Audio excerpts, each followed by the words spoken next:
Hello hello hello hello hello hello national forum for social justice అనే సామాజిక సంస్థ యొక్క అధిపతిని.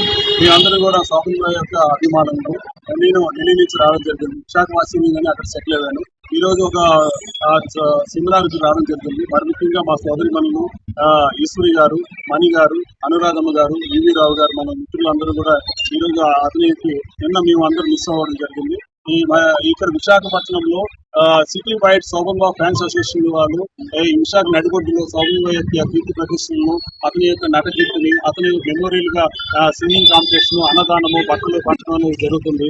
అంటే అతను చనిపోయినా కూడా ప్రజల హృదయాల్లో చిరస్థాయిగా, మరిముఖ్యంగా విశాఖ వాస్తవ్యుల హృదయాల్లో చిరస్థాయిగా ఉన్నాడు.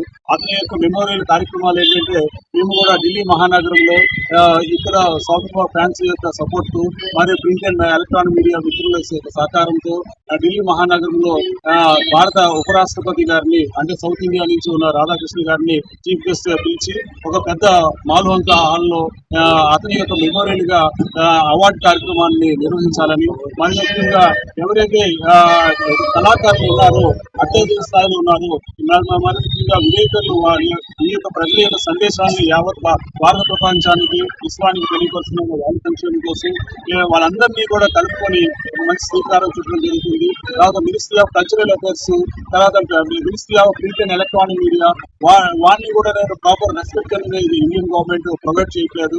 భారత ప్రభుత్వాన్ని number of times Narendra Modi government కి రిప్రజెంట్ చేయడం జరిగింది.